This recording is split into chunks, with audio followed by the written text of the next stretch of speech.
all your stuff. What can figure it out?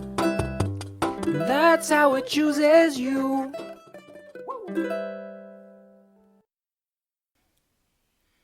How are you feeling? You were sick yesterday. Yeah, I was sick yesterday. I've had a rough week. And you know why? It was hysterical because I was like, I'm really emotionally fragile right now. Like, what's going on? I'm upset about things that happened 20 years ago. Like, oh, fuck. When your brain is like looking for things. Yeah, exactly. When your brain, yeah. No, I just think when you just responding to what you said that like your brain's on the hunt. Like, what could I possibly be pissed off about that I haven't thought about in 15 years? Let me pick something. Let me find a place to put this. Yeah, exactly. So I had some weird dreams that I told you about. I dreamed about a person who pretended it was just a weird relationship. Let's just put it that way. So I had a dream about this dude and immediately looked him up because I thought maybe he had died. And the dream was like me being in touch with the ethers and like him passing and like sending an apology to me in the night as he left. Was it like a hopeful feeling? Like maybe he's dead? No. No. I don't hope he dies. I hope he figures his shit out. I would like an apology one day. But other than that, no, I don't hope he's dead. But I was like, oh, maybe that's what's up. So I looked him up and no, he's not dead. So, and then I so it was hard to find him. And then I finally did. And the way I found him was through a thing where you could download people's dissertations, basically. And so I was like, I read the abstract and I was like, oh yeah, that's definitely him. Because there's no picture. There's just a name and then like the abstract of the dissertation. And I was like, oh, there it is. That's him. That's his writing. And it pissed me off even reading the abstract. I was like, ugh. But I downloaded it. Were you like, this is so fucking him? Yeah, no, exactly. I read it and I was like, oh, yeah, uh-huh. Yep. And he hasn't changed. Yep. Okay, great. There it is. There's all of the stuff. Yep. What is the title of his dissertation? I fucked Teresa up. It should be, but it's not. He'd have to be very self-aware for that to happen. Yeah. Shit. So downloaded the dissertation, but had the self-respect to then immediately delete it and not even open it. So, hey. But I had the weak moment where I downloaded it, and then I was like, "What the fuck are you doing? Get that out of your life." Not only did I put it in my trash, I emptied the trash right after. I was like, "This is not something you need." So that happened early in the week, and then there was ash rain, and then there was snow. It went from being 90 degrees to being 40 degrees in a day. And then it was really like sleety, snowy, rainy and really cold. And we couldn't turn our heat on for some reason. Ugh. It's been there have been some challenges this week. Yeah. But, yeah, I was like, what the fuck is this? Like what? Cause it felt like something brought it on. It felt like something had shifted and I wasn't aware of what shifted. And you know what it fucking was, Claire Patton, my dear friend? Go ahead and guess. No, go ahead. No. I was going to say, are you about to bleed? Well, turns out, yes, that's part of it for sure. But also, I was really full of self-esteem and happiness at how much work I had done on the various things in my life that mattered to me. I was super pleased with our last episode. Listening to that, I was like, hey, we did a good job. Like, yay. And then I started class and I was doing well with that and I was exercising and honestly, do you know what happened is that I had too much self-esteem for my current capacity. And the extra self-esteem that wouldn't fit in the self-esteem pockets I currently have inside, all that self-esteem, if it's not in a pocket, it turns into anxiety and hatred. You gotta have pockets big enough for all the self-esteem. Otherwise, bad things happen to the leftovers, right? I mean, it's just yet another garment allegory for life. I mean, we've got the pleats of truth, and now we've got the pockets of self-esteem. That's right. And so I think we've got a self-help book in the making. Yes, exactly. There are lots of good clothing metaphors in here. Yes. So, yes, I was too proud of myself and therefore knocked completely off center and had the same kind of reaction I have when something horrible happens. And I was like, what the actual fuck? But very interesting. Very interesting. And now that I know that's what's happening, I'm like, yeah, okay. Thanks, Yeah. amygdala. Oh, and you know what my amygdala gave me yesterday? Instead of continuing with school, my amygdala's big solution to all the feelings I'm having that have nothing to do with anything that's happening in my life right now. They're completely unrelated to reality, right? Just feelings floating through, trying to affix to something inside me, right? My amygdala is like, you know what you should do? You should drop out of school and write a show and take it to Edinburgh.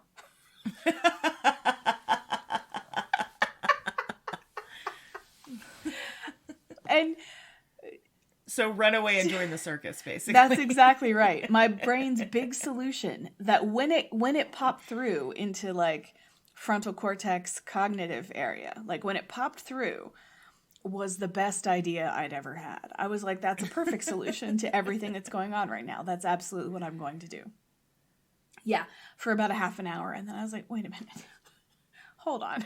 And that's the great thing about the amygdala solutions is that after about a half an hour, if you keep looking at them, they kind of fade away into nothing. They're just nightmare material. You can pick them apart. They tuck really their tail easily. and go, "Oh shit, you got me. I'm full of it." That's right. Bye. They turn back out. They turn back to smoke and just like float away. Yeah. Oh my god. Or they go and scurry back into the shadows. That's right. Yeah. But I mean, Jesus, like, write a show. I'm 44 years old, and the reason I never did that is because I can't handle the comedian lifestyle. I can't handle it. I don't want to be out until midnight fighting for attention with a bunch of really funny people. And if at any point in my life, if this is going to work for me, it's not now. If I want to be funny for pay now, I have to come up with a different avenue because that is not one that is open to me. But my amygdala is like, you know what you should do? Yeah. Great. Oh, God. So that's been my week. And then yesterday I vomited for no reason. Yeah, it's just whatever. Well, it's funny because I actually had a bad dream about us on Friday night. Oh, no, yeah? So when you canceled yesterday, I just wasn't feeling quite as ready as I wanted to for the story I'm going to do. And now I do. So that's great. That was a relief. But I also felt a relief because I had just had this dream that you and I had gotten in a fight. And it wasn't a super specific scenario, but basically what happened was you needed some emotional support and you wanted to talk to me on the phone, and I was about to go on stage to do a show. And for some fucking reason, I couldn't just tell you that. So I acted all sketchy and like lied.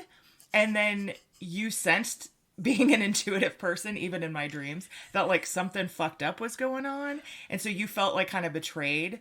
And you were like, what the fuck are you doing? I was like, my mom's sick. I don't know. I said something totally stupid. And you were like, what? And so then I had to go on stage and all I could think about was the fact that you were upset with me. It was funny. That is really funny. Yeah. Yeah, because the thing that's funniest about that is like, if you were to say like, I'm sorry, I can't right now, I'm about to go on stage. In real life, it'd be like, okay, cool. Do you have, like, just call me when you have time. Like, this will hold. I know. You're not my know. suicide crisis hotline. I'm okay. Yeah. We can talk in a couple days. You know? I do feel it's accurate because I do feel like when we have gotten in fights, it's because I have not been straight with you in the way, like trying to protect you on some, even though you have never proven to me that you cannot handle the realness of my feelings. Yeah. Yeah. No, when we've gotten in fights, it's because my memory is usually like, you're doing something that you're afraid I'm not going to like. And so you're sketchy about it. And then I'm like, why did I have to hear this from someone else? You could have just said, and you're like, I know. Oh God. And what was the thing you said? You're like, oh no, it was something like, I don't know how it happened, but you're in the mom spot in my head now. And so I have reactions to you as though you're my mother. And I was like, cool, I guess. Okay. I could be a better mom than your mom was by all accounts. So I'm happy if you need to, like, if that's part of your healing. It's choosing a different one. Cool. I'm honored. Oh my God. Yeah. Oh, humanity. Oh, humanity. Jesus Christ. This is It Chooses You. It is It Chooses You. That's right. Of the Rochester, New York, It Chooses Yous. I am Claire Patton. And I am Teresa Sparks, and we talk about things we like. And we hope we're interesting.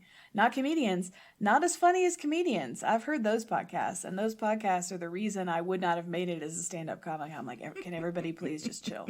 Can everyone just chill? Everyone's funny. We can all find time to be funny. We don't got to be shouting. No. Apparently, yes, you have to be shouting. I couldn't do it. Also, maybe that's the only way to do it, and now we're just only going to reach a certain level of funny. Like, maybe that's the escalator. Otherwise, you're just on the stairs the whole time. You can only get to, floor 2 or 3 before you die. But the people who are willing to stay up late and have funny battles in green rooms across the horrible clubs of the country, they're the ones who are on the escalator and will make it to the upper floors. I feel like I'm on one of those little rail cars that go up the stairs for old people. Yes. The chair. I'm just gonna settle in and flick this button, and it's just gonna move me at its own pace, okay? Some people rocket to fame, others slowly ascend the old person chair of fame. Yes. I'm happy for that second option. That's fine. Claire Patton, overnight success. Oh, yeah. What if, can you imagine? No, I can't. Wunderkind. I love it. She was a wunderkind at 43. That's actually, we should have called the podcast that, because it'd be like the deep irony of it would make us laugh every single time. This I would is like that very much. Wunderkind. That's right. Yeah, we're in our 40s. Shut up. Yeah, we're in our 40s and working in other industries. Be quiet. So you weren't as ready yesterday as you are today. So I'm really glad that timing worked out for you. It totally worked out. So your episode last week, this is great because I've dovetailed off of yours. You had spoken about architectural follies. Uh-huh. And I started thinking about cursed towns. Okay, I like it. And I did some research this week, and I was thinking about different things and conspiracy theories and all of that, which what I learned from that is that I don't really like conspiracy theories that much. I do feel that there's a very close alternate reality in which I'm really into them, but it's not this one. And I had to admit that to myself. It took me a little bit of time, but I realized that I actually have very intimate knowledge of a cursed town. Okay. And that town is the town of Jefferson, Texas. Okay. I'm excited. So I'm like, did you live in this cursed town? Is that how you have intimate knowledge? Oh, okay. I did not, but my aunt lived there, and it was only 2.5 hours from Dallas, so we were there all the time. Okay. So basically, I'm going to tell you about Jefferson in the context of what I was told and sort of the information I grew up with, and then what the fuck I discovered in my research this week. Because holy shit. Okay. Hang on to your panties, Teresa. This is a doozy. I'm clutching them tightly. Good to set those expectations high. Yeah, right. And now the funniest woman to ever grace the podcast, Claire Patton. Good luck. My sources here, I did quite a bit of research, as you will not be able to tell. There's an article in Texas Monthly called Not Black and White by Carol Dawson. There's an article from the Texas Observer called The Ghosts of Jefferson by Asher Elbein. So good. There's a pamphlet that's on the Gutenberg website. Mm-hmm. It's called A History of Jefferson, Marion County, Texas. The subtitle is One-Time Gateway of Texas Retains Its Glory in Rush and Hurry of Modern Times. This document was compiled by Mrs. Arch McKay and Mrs. H.A. Spellings. Obviously, Wikipedia. The website for the Freedmen's Bureau. Okay. Was also super helpful. And I'll actually end up reading from that website a bit. Cool. feel free to interject at any point. Oh, I'm and going to fuck you all up. Oh, yeah. Yeah, bring some lightness to this dark. No, your structure is meaningless to me. Yeah, good. I spit on your structure. That's right. I don't care what you want. I'm going to ask my questions. So Jefferson is a small town of about 2,000 people in East Texas. Okay. As I said, it's about 2.5 hours east of Dallas, Okay. but it's only about 38 miles to the Louisiana border. Okay, I was going to say, I didn't think there was that much East Texas to be in. Okay. Yeah. So, as I said, I grew up going there pretty frequently, and it's a strange place because it feels more like Louisiana than Texas. Okay. And the contrast between Jefferson and Dallas is, in terms of landscape and in terms of environment and ambiance, is like strikingly different. So this change occurs as you're driving east, and it happens pretty rapidly. So, in Dallas, you've got mesquite and pecan trees and cedar elm. And then as you go east, all of a sudden you have these giant cypress trees and bayous and river birch. Okay, so we're moving drier to wetter. Okay. Yeah, big time. Okay. And I noticed that you're a pecan person, not a pecan person. That's very interesting. I am to a me. pecan person. I am also a pecan person. I think pecan people are morons. I'm also in a bad mood. I hate everybody. I hate everyone. I'm sorry. If you say pecan, that's fine. We had totally pecan trees in our front yard that my father had planted from seed, and they were 30 feet high and really productive. What I recall is like we didn't stop because it was only a 2.5 hour drive. So there was this sensation of like the propulsion of this journey east. And then when we stopped, we were there.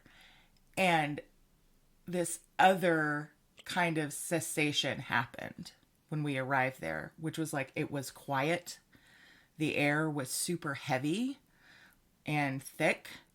And there's this musty and humid smell, kind of like antique stores. Okay. I got it. The smell of an antique store. Yes, I do. We would go, there were a lot of antique stores there, so I spent a lot of my childhood sort of running through these places, and there's just that kind of musty smell, and that was kind of that, I associate that with Jefferson. And then the other effect is that I noticed when I was a kid that it was hard to be sharp and think clearly there. Is that East Texas more humid area in general, or is it it's just Jefferson? It's not Jefferson City or anything like that. It's just Jefferson, Texas. Yeah. Okay. So Jefferson. Was it only Jefferson, Texas that was the problem, or was it that whole area? I think it's a little bit of both. But my knowledge is more of Jefferson. So East Texas has a pretty dark history in general. So we'll get into that. But this was just my experience was of this particular place. So my aunt lived in Jefferson in a house that was on the historical register. And she worked at a place called the Excelsior House Hotel, which is still there. The Excelsior House was built in the late 1850s. So almost every building on the main drag in Jefferson is a historically recognized building. And the fact that she lived in a historical home is pretty common around there. So my aunt did the catering at the Excelsior House, and she used to make these mini orange muffins that I still dream about. She's an incredible cook.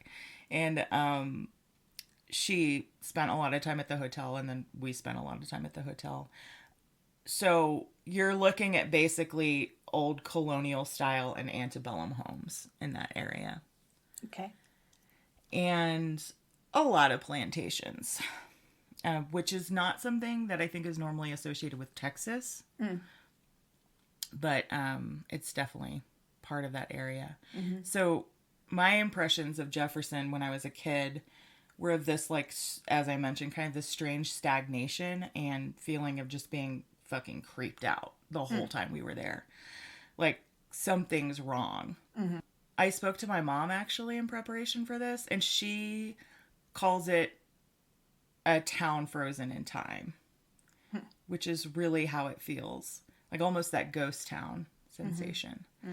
I didn't really like going there, but the sensation of being there was so alien to me that my child brain sort of enjoyed just the novelty of it. Like, what is that? Thinking about it. It was like this juicy mystery to unravel. Up until now, it's kind of just been this oddity in my personal history, really. Jefferson is considered a cursed town by its residents. It was cursed by a railroad magnate named Jay Gould. Magnate? Magnet. Either one. Cool. It was cursed by a railroad magnate named Jay Gould, which I'll get into in a little bit. But right now, it's known for its hauntings and its ghosts. Okay. There have been, like, in numerous apparitions of children in historical clothing, residents who left their homes and returned there as ghosts, jilted brides-to-be that hung themselves, objects flying through rooms, strange whispers, wild temperature swings, phantom footsteps, lights and televisions mysteriously turning on and off. And this center does not center around any one building. There's like multiple.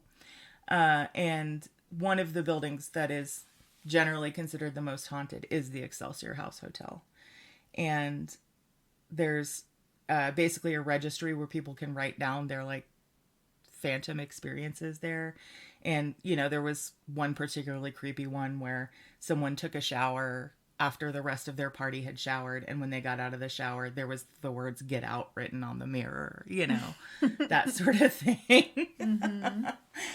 And then sort of the famous legend, which I'm pretty sure is untrue, but is that Steven Spielberg stayed at the Excelsior House while he was scouting locations for a film.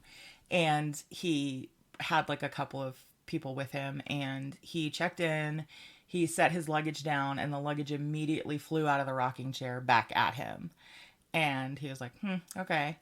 So he went to sleep that night, and in the middle of the night was woken up by a little boy in colonial clothing saying, "Are you ready for breakfast?" And he was like, "Nope." And he hightailed the fuck out of there with his couple of people and just went and stayed somewhere else. And the next film that he was involved in was Poltergeist. So the implications are that influenced. That's very No, in interesting. reality, there are about 10 different stories about where he got that idea. So Yeah.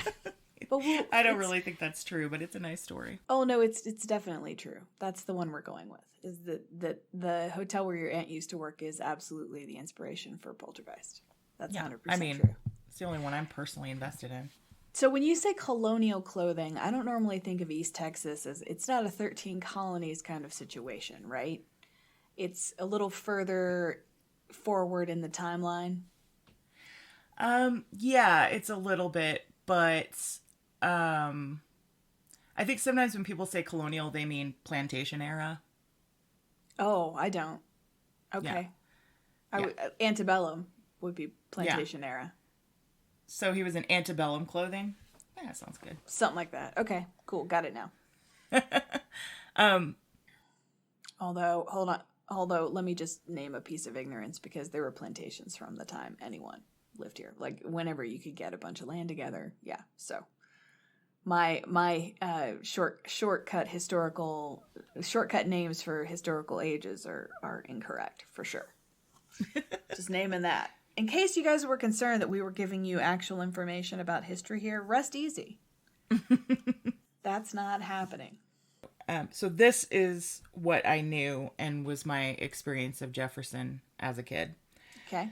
Doing research for this piece, I kind of came upon a deeper history that's been glossed over, and I think really answers some of the questions about what the fuck is going on in this creepy ass town. Okay. Sorry to interrupt. I just realized I want a picture of like how widespread these things are.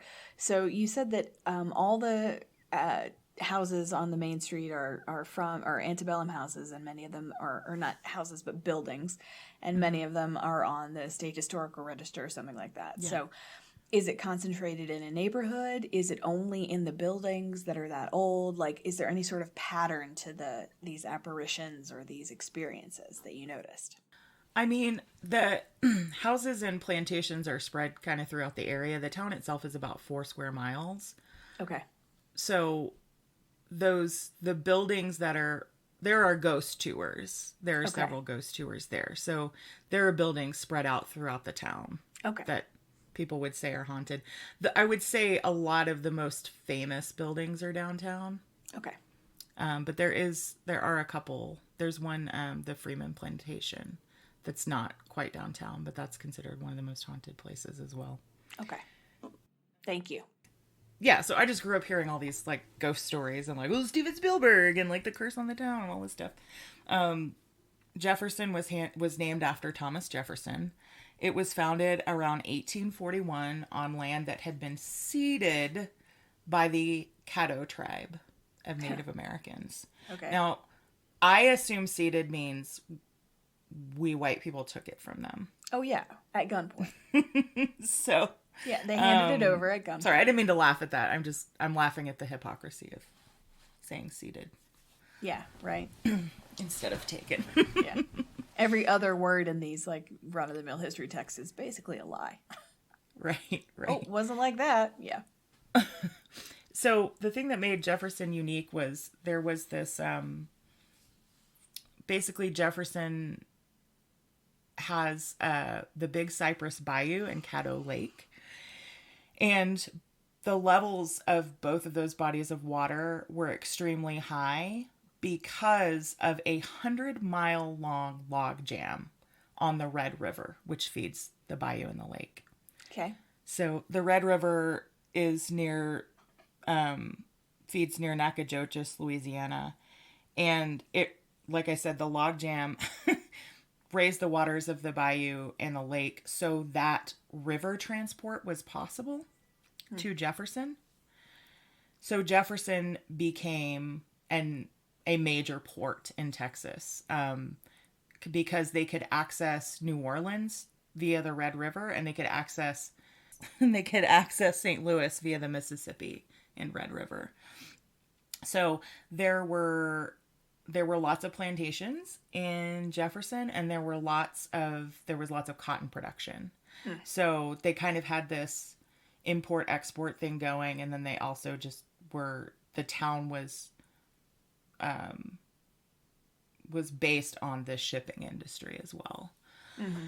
Now, this log jam, 100-mile long log jam, it was called the Red River Raft.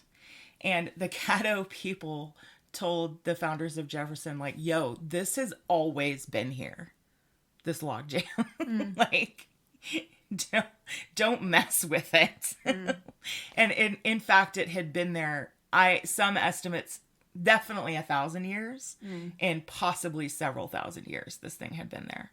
So Jefferson was called the trading point of East Texas. At its peak, the population of Jefferson was 30,000 people. Okay. There was this quote from this historical pamphlet I mentioned at the beginning that said, there were stops at every major plantation on the lake and bayou. And I just thought, well, if your town can say the words every major plantation, that's pretty fucked up. Yeah, right. I mean, it becomes clear why there might be a vortex of dark energy about this place, right? It seems like our ancestors can take the credit for a lot of human suffering that occurred in this area. Yeah. So yeah, maybe getting scared by ghost children is like the least you deserve. Right. Maybe being terrified by various poltergeists is just that's just part of what we need to be ready for. Yeah. Yeah. So back to the curse. In 1872, the railroad magnate and robber baron Jay Gould came to Jefferson. This is again local legend. He came to Jefferson to ask to build his railroad through Jefferson. And the story goes that the town officials said no, because they didn't want to fuck with the shipping industry and the riverboat trading. So Jay Gould was pretty pissed. And he cursed Jefferson. He said Jefferson would see the day when bats would roost in its church belfries and grass would grow in its streets. That sounds awesome. Let's try and get there as soon as possible. That sounds great. And deer will frolic in its fields. Yeah, exactly. Okay. He's like, I curse you to see the end of capitalism. I curse you to interact with nature. Yeah. Yeah. So he stayed at the Excelsior House Hotel, and they have the register on display. And under his name, where he signed the book, it says Jay Gould, the end of Jefferson, Texas. So, pretty pissed. Again, this is local legend. I have doubts about whether or not it's true. The thing is that a year after Jay Gould supposedly left town disappointed, in 1873, the U.S. Army Corps of Engineers blew up the log jam on the Red River, causing the shores of Caddo Lake and Cypress Bayou to drop 10 feet. So, you know, it turns out I had to do a little extra digging. They felt like there was a lot of potential farmland there that was inaccessible because of the logjam. And, you know, they said in parts of this logjam, you could like walk across the river. Mm-hmm. It was so dense.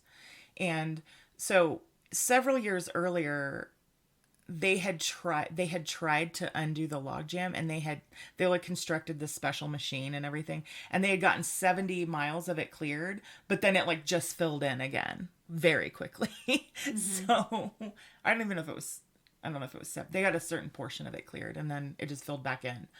So what made this time different was that they had discovered nitroglycerin. Oh, sure. Yeah, dynamite will do it. Yeah. They went in with nitroglycerin and just blew the whole log jam up. Yeah.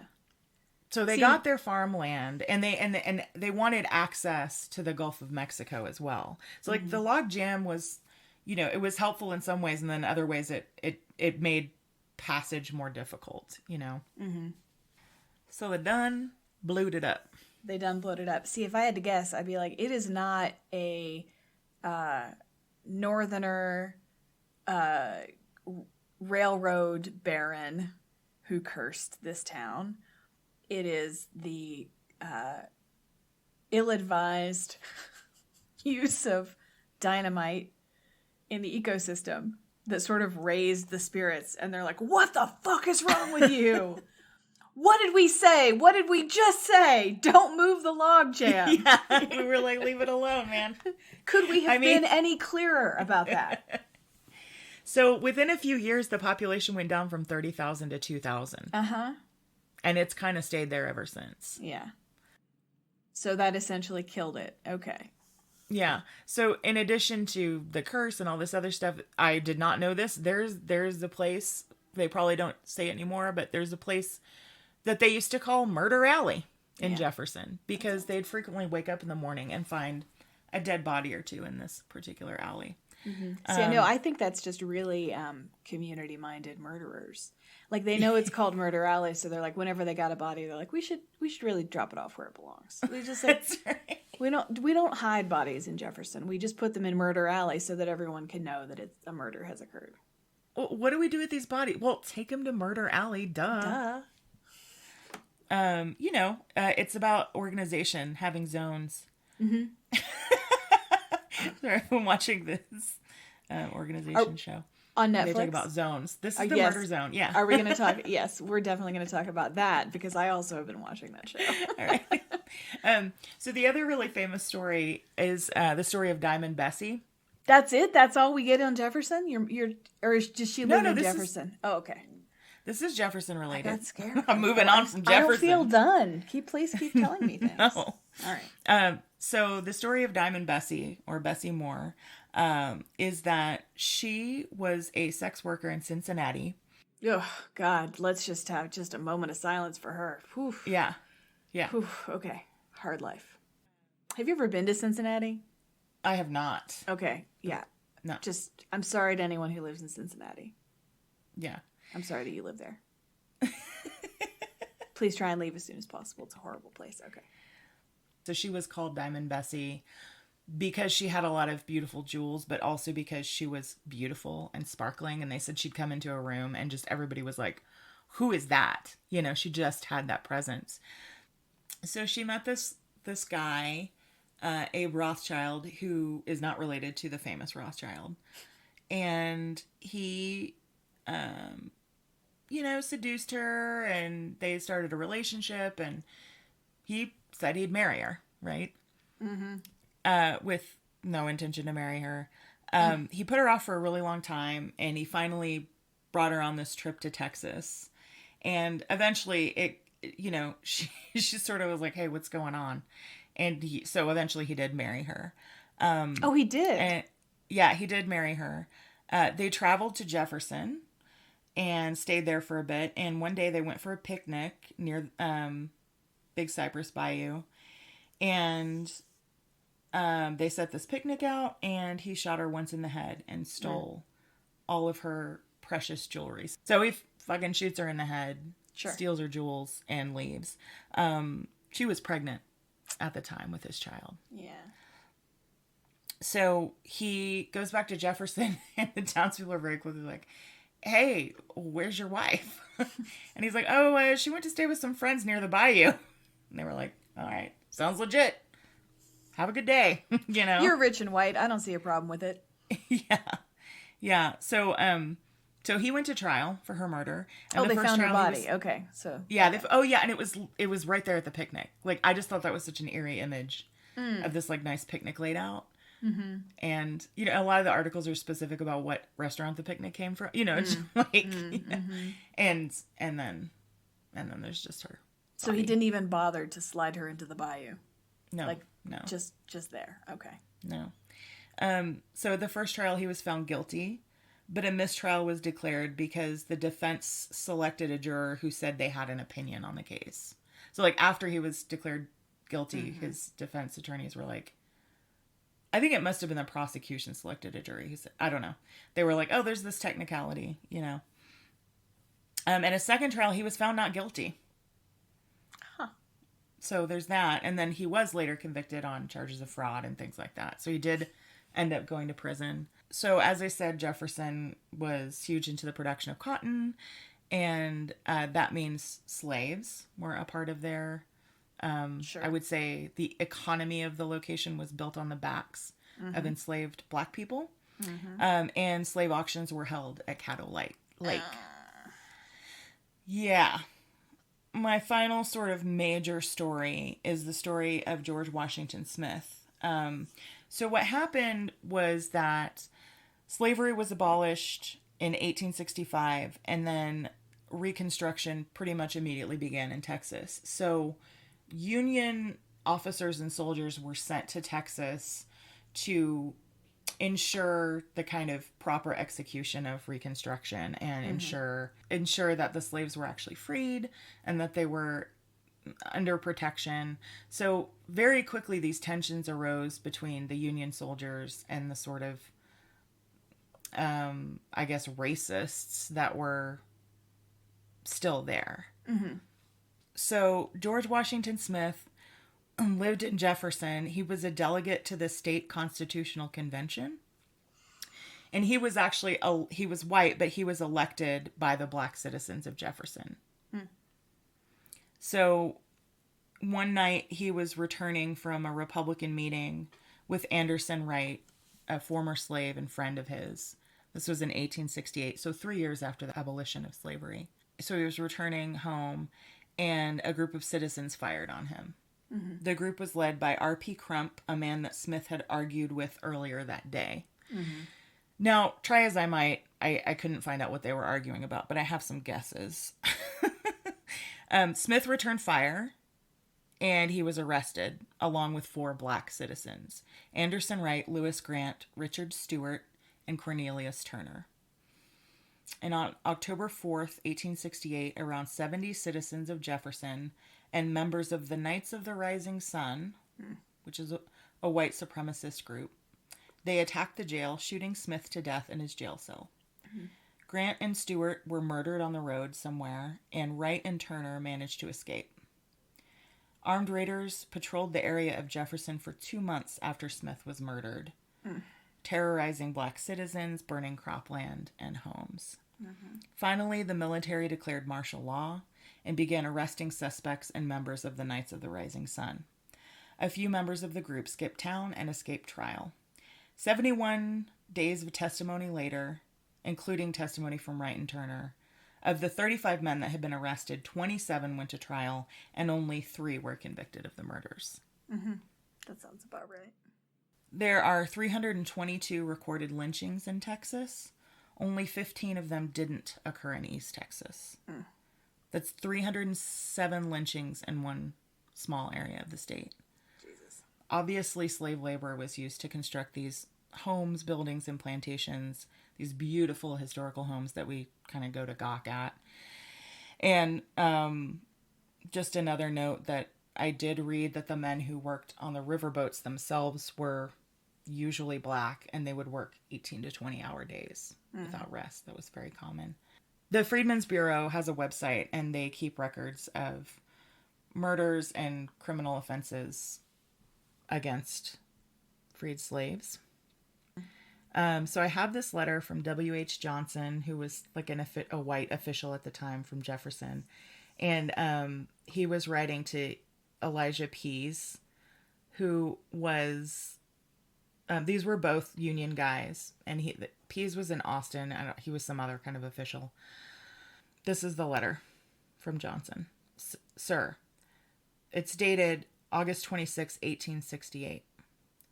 Sir, last Friday night about 1 o'clock, Albert Browning, a freedman, one of the quiet, inoffensive citizens of our city, was taken out from his bed and in the presence of his wife and little children, his hands tied behind him, and after being robbed of his money and many articles of wearing apparel, also a gun, pistol, and his horse, was led a short distance from his house and shot through the head, 5 balls taking effect, evidently simultaneously from different guns or pistols, as but one report was heard. From there, they proceeded to the African church, tied their horses, and entered the enclosure and commenced breaking down the door, whereupon some freedmen who were there guarding their church fired upon them, they ingloriously fled. In their confusion, they dropped the gun and pistol they had taken from Browning and some other articles of value. Also, Browning's horse was left tied to a stake. Since that time, our city has been in a blaze of excitement, not so much on account of the assassination as from the assemblage of freemen at their church every night for the purpose of protecting their property, which is certainly their right, since the civil authorities fail to do it. They go to their church, enter the enclosure, fasten their gates, and remain very quiet, interrupting no one, not wishing to interfere with anyone, provided they are left unmolested. On Monday night, the excitement became most intense. Mounted men, well armed, were riding through the city swearing vengeance against the freedmen at the church. The citizens called a meeting, and the crowd was harangued by excited orators. D.B. Culverson, I was informed by a gentleman of undoubted veracity, and who was present, attacked D. Campbell, said he had organized the Loyal League here, and that such men were accountable for all this excitement and should be held accountable for anything that might happen, etc., and was generally very bitter against R radicals, and all this in a public harangue to a then infuriated crowd at a time when Campbell had been compelled to leave his house and come to town to conceal himself as best he could at night to save his life.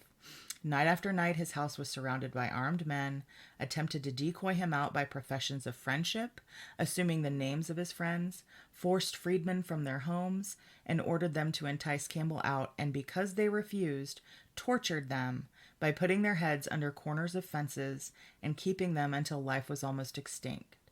I could give you many other instances of torture for similar purposes. The civil law is blank here. Protection we must have soon, or else all Union men, I mean loyal men, will have to leave this country. Matters are growing worse every day. We need a squad of cavalry, say 25 or 30, for the men who are committing these deeds of horror are mounted men, and infantry can never overtake them. 2 mounted men dashed boldly into town yesterday and robbed a freedman's horse and was gone in a few minutes. The civil officers started on foot to arrest them, but they never saw them. Hoping we may have protection soon. I am very respectfully your obedient servant, W.H. Johnson. So wait, so these are just sort of giving flavor of the kind of thing that you were talking about earlier with the, or does it connect back to this feeling about the town? Yeah, the interesting thing is what I figured out when reading it is this is actually right before the murder of George Washington Smith. So I was like, oh, this was already happening. You know, so it's sort of portrayed as like, oh, you know, the military had to come in and calm things down after Smith was killed, but this was what was leading into it. So for me, it's like in terms of what argument Smith was having with this Crump guy, it's like this is what they were arguing about. Like, right. To me, it's pretty clear. You know, like sorry you lost the war. Please stop stealing things from freed people. Yeah, and lynching and murdering them. Yeah. So needless to say, took quite a bit of digging to find this history. It's not celebrated or even discussed in Jefferson in general. On the ghost tour, even the ghosts are white. Right. You know, there's like, you know, this lady, this beautiful bride hung herself, you know, and as one resident says, like in perfect Texas lingo, the ghosts mind their own business most of the time. Right. Yeah. Just as you should. Yeah. They mind their own business most of the time. The highest compliment a Texan can pay another Texan. Yeah, exactly. She minds her own business. I'd like to close with this end of this piece from The Ghost of Jefferson, this article in the Texas Observer. So he's talking about Jefferson. And yet there was a tension in that town when I felt the longer I stayed. After the ghost tour, I wandered over to Auntie Skinner's Riverboat Club, a bar next to the historic saloon where the ghost tours meet. A portrait of Robert E. Lee stared down from the wall. Quote, "We support our Confederate heritage" stickers decorated the napkin dispensers. Everyone there was white. A few miles out of town, I saw a house selling lawn statues of black men with coal-colored faces and goggling eyes out of a minstrel show. Each of them felt like a momentary glimpse of something larger beneath the surface. Jefferson is full of that haunted logic. The television turns on by an invisible hand. The rocking chair rocks in the absence of rocker. An invisible foot sounds upon the stair. Reality is affected without an apparent cause, and that cause is inferred and uncanny, a hole in things visible purely by its negative shape.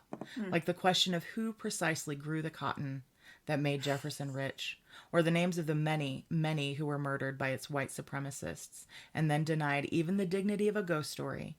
That's right. Of being allowed to reach back into the world. Yeah. So I loved this article's phenomenal, and I loved it because it was one of the last things I read. So these were the conclusions I was coming to. He just summarized it so beautifully. Yeah.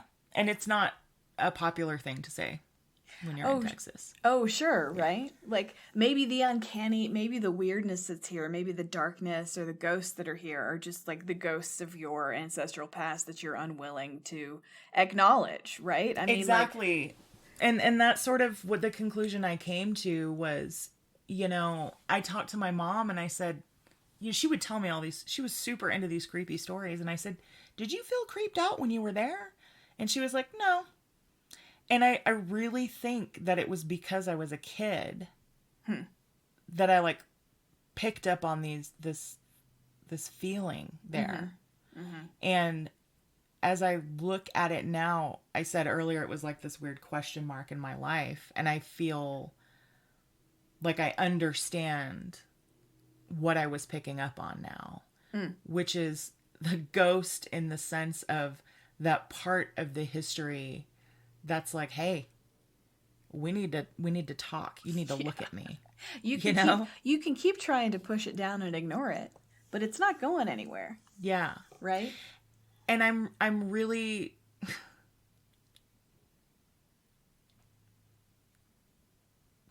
I love my home state, but it saddens me deeply to see the hypocrisy of proudly celebrating your history.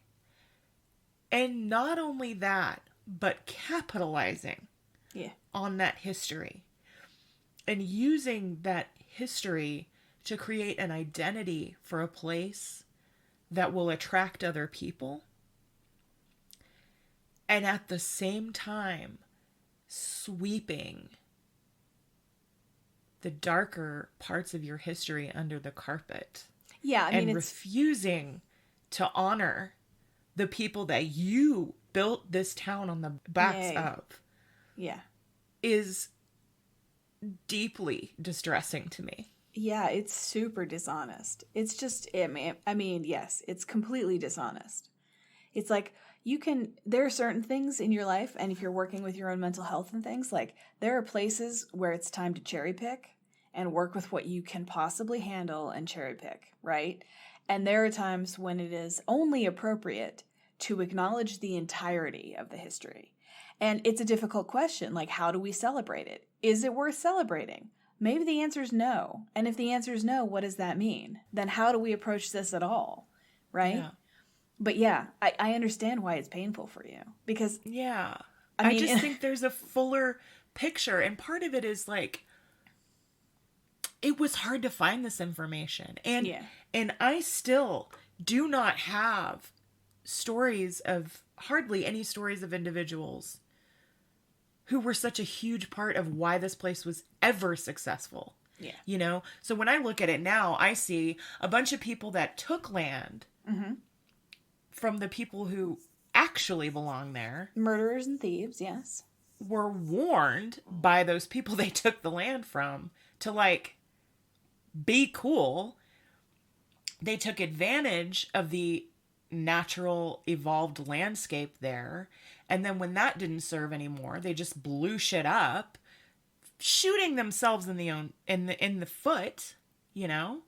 And then, you know, not to mention sucking an entire, like, spectrum of cultures dry in order to capitalize. And it's just that it's still happening. Yeah.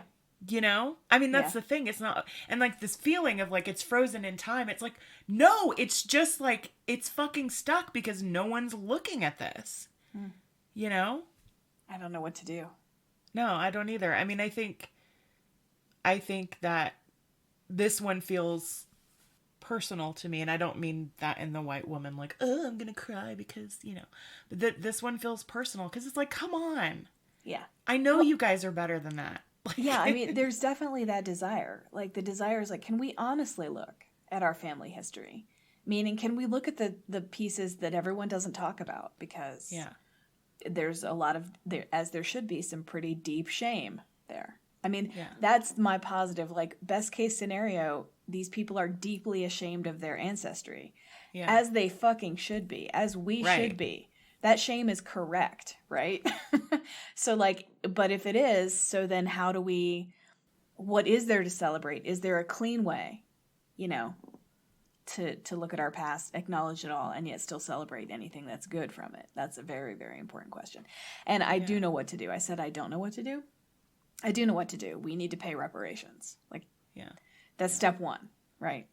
Unfortunately, it's also step 15,000 because it feels that far away. But it is actually step one. Yeah. Like, because the thing, like, what we talk about this in a Brene Brown way, like, what do you do with shame? Like, how do you transmute it? How do you, you know, what is that? And, you know, taking action to address the circumstances in which it arises. Yeah. Is one of the things you can do. Yeah, that's a really intense one. And I just love that idea that you've connected these ghost stories in this town to just like a series of white bullshit, you know?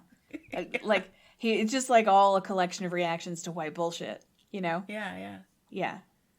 Well, and that you felt it as a kid. Well, and that's true, right? If you talk to kids, like, they know grandma says don't drink, and then grandma has vodka in her coffee, you know? Right. Kids see that stuff. Well, and part of me just feels pissed off because, like, y'all took me there. Yeah. Like, and didn't fucking tell me where we were, which is, like... Right. Like, part of me, I and this is very personal, I just get triggered around not having information, and especially when I feel like information was withheld from me. Sure. And so, I'm like, why didn't anyone tell me this? But, you know, I mean, that's their own, you know. Well, I mean, you know... parents let kids think they're in one story, and then as we grow up we realize that we're in another one. Like, oh Yeah. shit. Oh, Santa's not real either. Okay. Santa's not real. If you're white, you have some things to pay for. Right. Right? Yeah. Totally. Yeah, it does feel like that. Like, it really does feel like that. I thought it was one story, and it's really another one. Mm-hmm. But I also feel, I feel better in that sense that I understand more. Yeah. And understand my own feelings more and intuitions as a kid. Mm-hmm. Mm-hmm. I was a pretty intuitive kid. Mm-hmm. I knew what was up. I didn't know what Something's was not up, right here. but I knew feelings, and those feelings were accurate. Something's not right here. Yeah. Yeah. Oh. So it was quite the deep dive. Yeah. Seems like you're working through something. Mm-hmm. Yeah. It's good stuff. I really don't have anything to add. I'm at the end of I'm barely here. No, I'm here. But like Let's end this. Fine.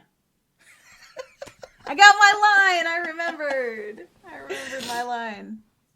You did great. You did great. This has been It Chooses You. You can edit the stuff in there, right? So Yeah. okay, yeah.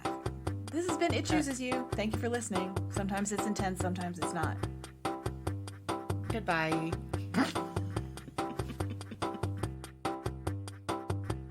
Testing. Great. Thank you for listening to It Chooses You. Your hosts are Teresa Sparks and Claire Patton. Our theme song is by Bobby Dart. If you'd like to get in touch with us, drop us an email at itchoosesyoupodcast@gmail.com.